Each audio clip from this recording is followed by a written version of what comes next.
En esta segunda parte vamos a estudiar el método que nos permite construir geométricamente las perspectivas. Como hablamos en la primera parte, la perspectiva nos hace pensar en por lo menos tres elementos, ¿no? En primer lugar, tenemos que entender que la perspectiva pone en relación a un objeto con un observador, es decir, que fija una posición del observador con respecto al objeto. El objeto, imaginemos que es el edificio, el espacio o lo que estamos queriendo representar. Entre el objeto y el observador aparece un tercer elemento que es el plano de cuadro. El plano de cuadro es el que va a ser el plano donde se proyecta esa perspectiva, es decir, que la posición del observador y del objeto con respecto al plano de cuadro va a ser definitiva para construir esa perspectiva. En estos dibujos estamos viendo a la derecha un esquema en axonométrica de esa posición, pero a la izquierda estamos viendo la forma en la cual lo vamos a construir. En planta tenemos al objeto, al observador fijado en una posición y el plano de cuadro como una línea horizontal, y en la vista, que está volcada hacia la izquierda y concertada, estamos viendo la vista del mismo objeto, la posición del plano de cuadro y la posición del observador, que la información que nos va a dar en la vista va a ser la altura de sus ojos.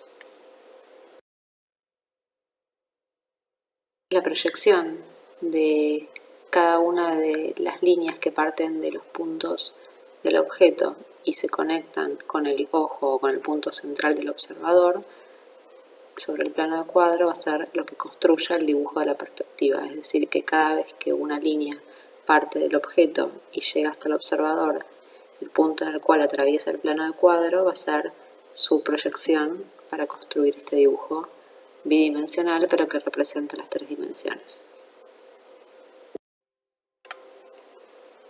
Y aparece con la posición del observador la línea de horizonte y la línea de tierra. La línea de tierra es el punto cero en el cual está parado el observador y posado el objeto, y la línea de horizonte es la altura de los ojos del observador.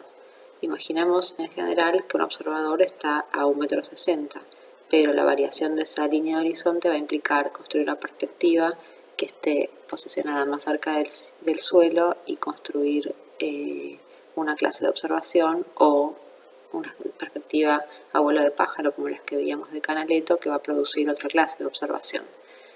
Entonces estos son los elementos que tenemos que definir primero. Los puntos de fuga son los puntos a los cuales se convergen todas las líneas que son paralelas entre sí.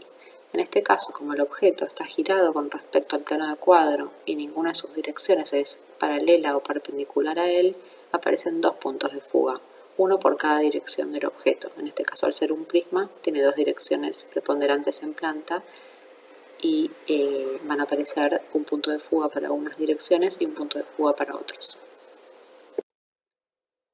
Entonces, si lo vemos paso por paso, tenemos la posición del objeto. Al observador lo tenemos en una posición con respecto al objeto en el eje Y, a una distancia con respecto al objeto en el eje X y a una altura en el eje Z.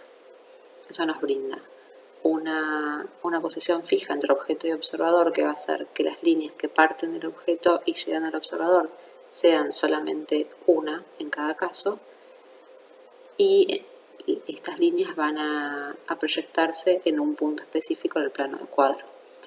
Y por otro lado está definida una altura de los ojos del observador, es decir, una altura de la línea de horizonte. En este caso, como el objeto tiene dos direcciones y nos va a construir dos puntos de fuga, lo que vamos a hacer es producir una línea paralela a cada una de las direcciones del objeto, pero que pase por el punto donde está el observador. Cuando esa línea la proyectamos hacia el plano de cuadro y la llevamos en vertical hacia la vista que estamos construyendo, nos va a dar el punto de fuga en el lugar donde se junta con la línea de horizonte. Nosotros acá estamos trabajando con tres dibujos concertados al mismo tiempo, que son una planta, una vista volcada hacia la izquierda que nos va a permitir medir las profundidades, y en el plano superior la ventana a través de la cual vamos a construir la perspectiva. Entonces, si tomamos cada una de los puntos que queremos medir del objeto y construimos una recta entre ese punto y el observador, en el momento en el cual tocan con el plano de cuadro, lo proyectamos hacia nuestra ventana y encontramos su posición. Y como sabemos que todas las direcciones que son paralelas convergen en un mismo punto de fuga, proyectamos esas líneas en diagonal hacia el punto de fuga y vamos construyendo plano por plano.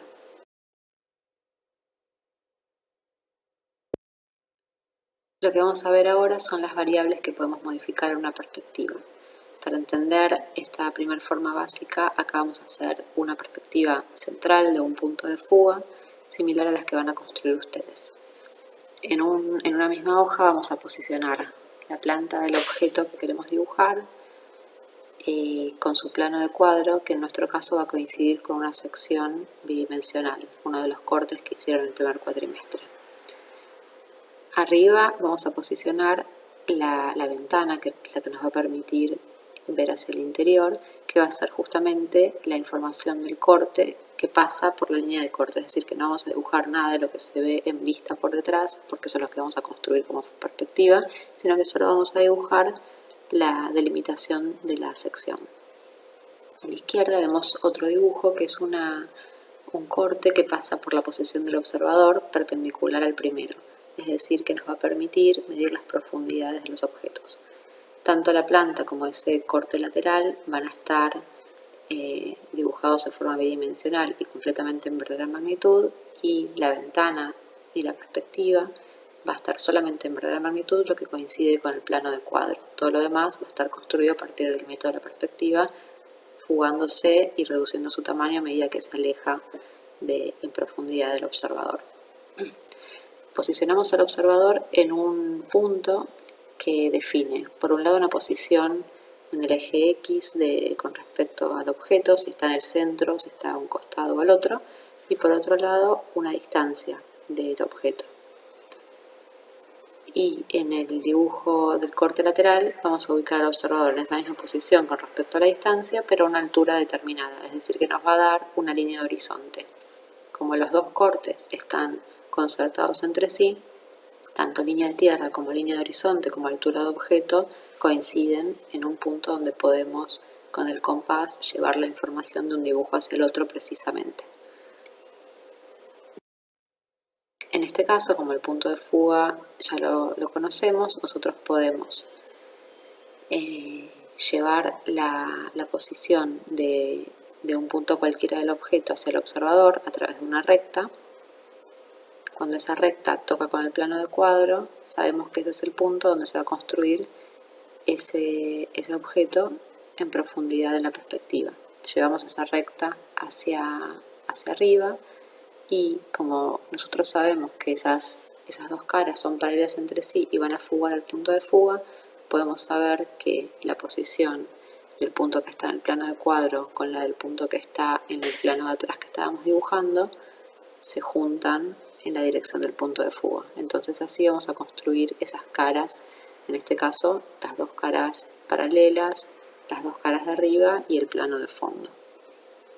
Vemos que en el dibujo lateral hacemos ese mismo trabajo y vamos a ver cómo coincide la altura de este punto que estamos fugando hacia el observador en el plano de cuadro, y esa altura la llevamos hacia nuestro dibujo en perspectiva. Y así voy a dibujar estas líneas que son las que me construyen las aristas de esas 5 caras que estamos viendo hacia el interior del objeto. Este punto de fuga está más cerca del plano de tierra que del cielo, entonces vamos a estar viendo ambas caras laterales simétricamente, pero el suelo y el cielo raso se ven diferenciados. La primera variación que vamos a hacer es de la posición del observador. En vez de ponerlo en el centro, vamos a correrlo hacia la izquierda. Mantenemos la distancia y la altura del observador. Cuando fugamos las líneas del objeto, vamos a ver que ya perdemos la simetría. La recta que conecta el punto más atrás de la izquierda con el observador no es igual a la recta que conecta el punto de la derecha. y eso va a hacer que el punto de fuga se desplace junto con el observador. Cuando reconstruimos el espacio vemos que ese espacio interior perdió simetría. Vemos con mayor definición la cara derecha y el cielo raso, y vemos con menor distancia la cara izquierda y el suelo. Entonces, al desplazar el observador hacia uno de los lados, estamos prevaleciendo la vista sobre el lado contrario. La segunda variación que vamos a hacer es sobre la altura del observador. Lo volvemos a colocar en el centro y a la misma distancia, pero vamos a variar su altura. En vez de posicionarlo a 1,60 m, lo vamos a posicionar a una altura mayor, en este caso por encima de la mitad del objeto. Entonces, tanto la altura del observador se desplaza junto con la línea del horizonte. El punto de fuga se desplaza junto con la línea del horizonte. Cuando posicionamos las rectas vemos que en planta vuelven a ser simétricas, pero si los vemos en la vista, la recta que conecta el punto superior y la que conecta el punto inferior con el observador son distintas. Cuando reconstruimos el espacio volvemos a ver que las caras pierden simetría, pero en este caso en el eje vertical. En la primera imagen teníamos mayor descripción del cielo raso que del suelo, pero al elevar el observador estamos viendo con mayor definición el suelo y con menor distancia el cielo raso. La última variación que vamos a hacer es sobre la distancia del observador. Vamos a mantenerlo en el centro y a la altura original, pero vamos a acercarlo hacia el objeto, hacia el plano de cuadro. Ubicamos al punto de fuga respecto a la línea de horizonte, y al variar la distancia la posición del punto de fuga no cambia, sino lo que va a cambiar va a ser la construcción de la perspectiva. Vemos que las rectas que se hacen entre los puntos que queremos representar y el observador adquieren un ángulo mayor, porque el observador está más cerca. Entonces, a medida que nos acercamos, ese ángulo se va incrementando. Si nos alejáramos mucho hacia el infinito, esas rectas se volverían paralelas entre sí y estaríamos construyendo una vista. En este caso, al acercar al observador, estamos construyendo una imagen que si la acercáramos mucho se transformaría en una especie de ojo de pez. En este caso lo acercamos a una distancia tal que todavía se vuelve una imagen verosímil, pero que acentúe la perspectiva. Lo que vamos a ver es que esas diagonales tienen una inclinación mayor, y cuando vemos en la construcción del espacio, vemos que la profundidad que tienen las caras es mayor que la que veíamos en el primer dibujo. A pesar de que el espacio es el mismo y el objeto es el mismo, al acercar al observador podemos tener una emulación de una mayor profundidad de campo. Si vemos las cuatro variables juntas, vemos como la primera era simétrica y con un punto de fuga distante de una medida estándar que tiene que ver con esos 45 grados que hablábamos antes. En la segunda imagen desplazamos el observador hacia un lado, entonces tenemos prevalencia de una cara sobre la otra. En la tercera desplazamos la altura del observador, entonces tenemos una prevalencia del suelo con respecto al cielo raso.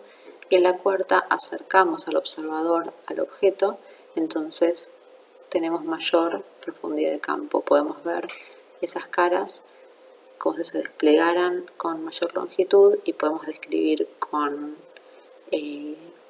mayor precisión lo que sucede en ellas, pero también el plano del fondo se vuelve más pequeño que en la imagen 1. Entonces, la mayor profundidad también va a hacer que las cosas se reduzcan con mayor intensidad en su tamaño a medida que se van en profundidad. En los apuntes que hay disponibles en la web van a encontrar paso por paso cómo construir estos cortes perspectivados, estas perspectivas de un punto de fuga, y cómo hacer unos ensayos para encontrar la posición ideal del observador, que es el primer ejercicio que vamos a hacer. Pueden repasarlos y vamos a volver a verlos la clase que viene para despejar todas las dudas que tengan.